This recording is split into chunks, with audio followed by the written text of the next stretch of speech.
All right, let's move on to section 3, which is the discriminant. Now first, let's talk about how we're going to find the discriminant. And we'll begin with our quadratic equation.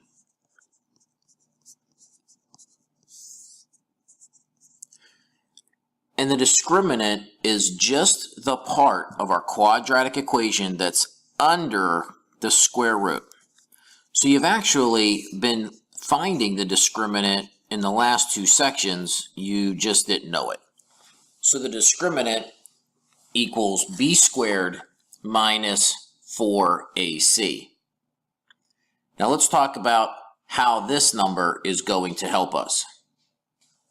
So how does the discriminant help us? Well, first of all, we should remember that anytime we graph a quadratic equation, right? Anytime we graph anything with ax squared plus bx plus c, that the shape of that graph is a parabola.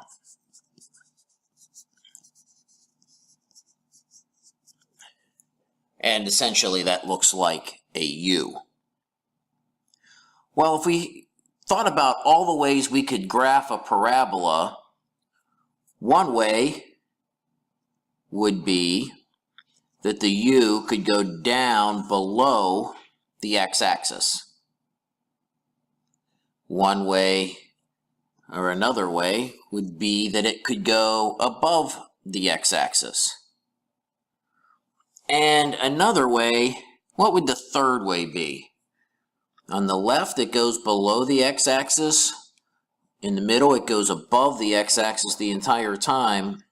The third option would be correct. It could touch the x-axis, and that's actually touching there. So these are the three ways we could graph a parabola. What does this mean? Well, this has two solutions, and more importantly, they are two real solutions. And that means we have two numbers.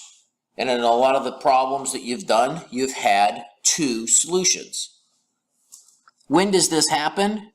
This happens when our discriminant is greater than 0. Think about it. If what is under the square root of a quadratic equation is positive, then those are the problems that you ended up with just two answers. What about in the middle case? If our parabola never touches the x-axis, this is when we have two imaginary solutions. Because it never actually in real life touches the x-axis, only in our imaginary world. And why is that? That's because the discriminant is less than 0. And again, if we think about that, that's because we have a negative number under the square root, which always made me have the letter I. Those are our two imaginary solutions. And anytime you had the letter I in an answer, you had two answers, one time with the plus, one time with the minus. Well, if on the left we had two real solutions, and in the center we have two imaginary solutions, our graph on the right tells us that we have how many solutions? Well, it only crosses the x-axis once, so we have one real solution. And when do you think that happens? If we have real solutions when the discriminant is greater than 0, if we have two imaginary solutions when the discriminant is less than 0, then we have one real solution when the discriminant equals 0. So section 3 is actually very easy. We're going to solve for the discriminant, which we said is just b squared minus 4ac. And once we get that answer, we're going to say if we have two real solutions, two imaginary solutions, or one real solution.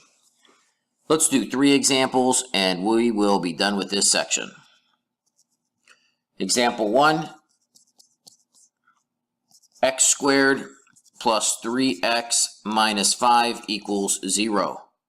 So again, the discriminant is just the b squared minus 4ac portion of the quadratic equation.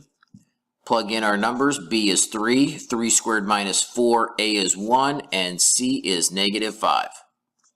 3 squared is 9, negative 4 times 1 times negative 5 is plus 20, and this equals 29. That was super easy. The math is not hard. Now we're just going to ask ourselves, is 29 greater than 0, less than 0, or 0? Well, this means it's greater than 0, so we have two real solutions, and we got the two real solutions from the last slide. When the discriminant is greater than 0, 29 is obviously greater than 0, we have two real solutions.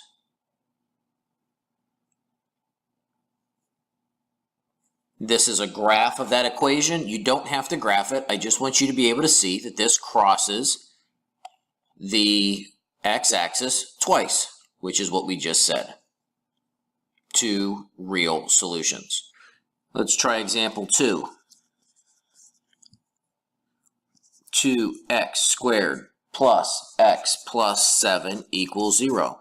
Let's find the discriminant. Discriminant is b squared minus 4ac. Plug in our numbers. B is 1, a is 2, c is 7. Do the math. 1 squared is 1. 4 times 2 times 7 is 56. That equals negative 55. Now you ask yourself, is that greater than 0, less than 0, equal to 0? Obviously that's less than 0. That means two imaginary solutions. So this is what you need to be able to do on the quiz. You need to be able to solve it. You need to be able to get this negative 55 for the discriminant. And you need to be able to say that means two imaginary solutions. This is the graph for that equation. And notice the blue line never crosses the x-axis. Two imaginary solutions, just verifying our answer. Last one, example 3. 3x squared plus 8x minus 1 equals 2x minus 4. Just like in previous sections, we have more numbers than we're used to, and that's because this is not set equal to 0. We would do that by minusing 2x from both sides and adding 4 to both sides. Remember, we must get this equation to equal 0. There we go. That was the key. Now you might be tempted to reduce this equation, but in terms of the discriminant, we are not allowed to reduce. All right, because this is simply asking for the discriminant, we will not reduce this equation, and that's important. So, discriminant equals 6 squared minus 4 times a, which is 3, times c, which is 3. That is 36 minus 36, and that equals 0. What does a discriminant of 0 tell us? That we have one real solution. So discriminants are definitely the easiest section in this chapter. All we're doing is b squared minus 4ac. A positive answer means two real solutions. A negative answer means two imaginary solutions. And a 0 means one real solution. And that is it for discriminants.